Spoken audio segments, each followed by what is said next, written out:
How's it going, everybody? So about 9 months ago, I had the privilege of being able to buy the house that I live in now. And I knew going from renting to buying meant a few additional tasks, like having to mow the yard and take care of my landscaping and everything. If something broke, I actually had to fix it. I couldn't just call my landlord and have him fix it. Things like that I knew I had coming. Things I didn't expect, some of the smaller things. There's a lot of trees in this neighborhood, which I think makes it look really pretty. Also means I have to rake leaves a lot. Also means a lot of leaves get in my gutter and I need to clean those out. Because most of us know that you're not supposed to have a bunch of stuff in your gutter. Maybe we don't know exactly why, but we know we're not supposed to have leaves in the gutter. So I also knew that. I knew I needed to clean it out. And throughout the winter, I actually didn't clean out the gutters in the fall. And somehow it worked for me. But I knew that I was going to have to clean them out. So I pulled my ladder out. I climb up there, and I look, I don't see anything major in there. I see some limbs, so I pull those out so I look like the competent homeowner that I want my neighbors to think I am, because they keep their houses and yards pristine.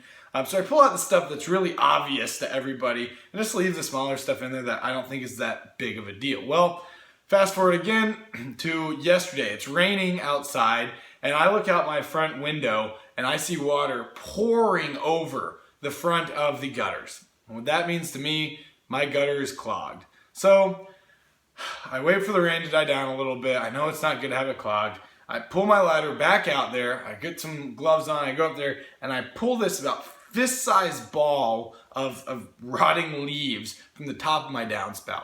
And the most satisfying noise of just water rushing in there, me knowing that I just cleared this blockage in my gutter, I hear this noise. And I look down at the bottom, I just see some leaves, some debris, I see all this water just shooting out of there. Like I had cleared the clog. But what happened was, a couple weeks back really, when I pulled the ladder up there the first time, I saw these little small things. I knew it wasn't good to have them up there, but I didn't think they would matter that much. And I think as Christians, we sometimes think that with our own lives.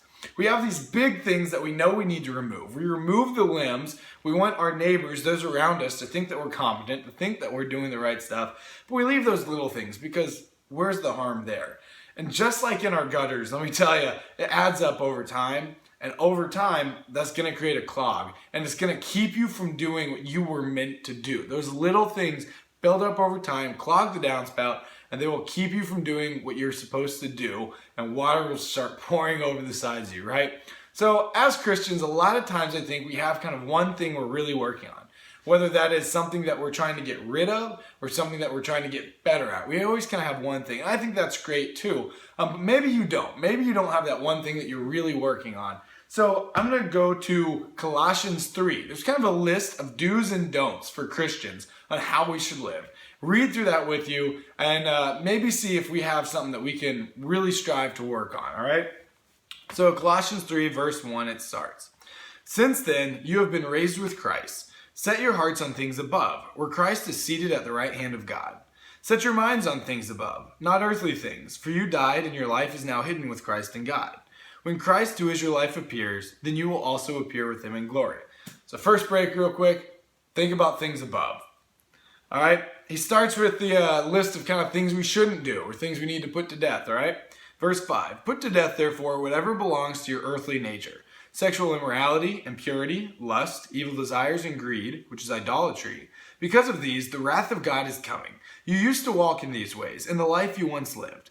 But now you must rid yourself of all such things as these: anger, rage, malice, slander, and filthy language from your lips.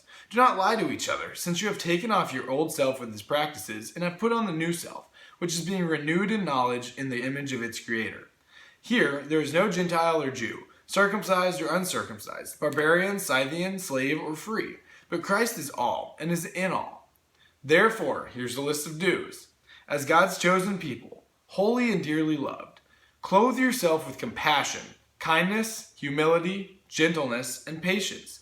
Bear with each other and forgive one another if any of you has a grievance against someone. Forgive as the Lord forgave you. And over all these virtues, put on love, which binds them all together in perfect unity. Quick sidebar. I have the video last week I posted about love.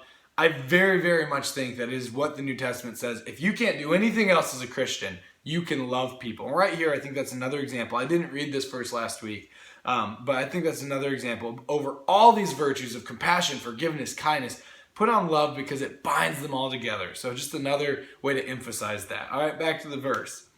Let the peace of Christ rule in your hearts, since as members of one body you were called to peace. And be thankful. Let the message of Christ dwell among you richly, as you teach and admonish one another with all wisdom through psalms, hymns, and songs from the Spirit, singing to God with gratitude in your hearts. And whatever you do, whether in word or deed, do it all in the name of the Lord Jesus, giving thanks to God the Father through him. So there's a few big things that we can focus on. Definitely how it says at the very end, whatever you do, whether in word or deed, give thanks or do it in the name of the Lord Jesus, giving thanks to him. So giving thanks to God, doing things in the name of the Lord is huge. Other do's, definitely add compassion, kindness, work on being more forgiving, humble, gentle, and patient. Things to potentially work on getting rid of, putting to death impurity, lust, evil desires, greed, idolatry, anger, rage, malice, slander, and filthy language, and don't lie to each other. Colossians 3 is a really, really good place to figure out what we should do and shouldn't do as a Christian. And just to relate it back, I think a lot of times as Christians, we have those little things that we either know are there and just don't really think about much, or we just kind of ignore, because if you're just on the ground, you can't look in and see those dirty things in the gutter. You can't see the small pieces, but they need to be cleaned. So my challenge to you, my challenge to myself this week is to look in Colossians 3, to read that chapter and to find one thing that I'm going to work on. Whether that's one thing that I'm trying to put to death, as Paul says, or whether I'm finding one thing that I'm going to really strive to exemplify. So I challenge you to do the same and work on, cleaning out the gutter of your life.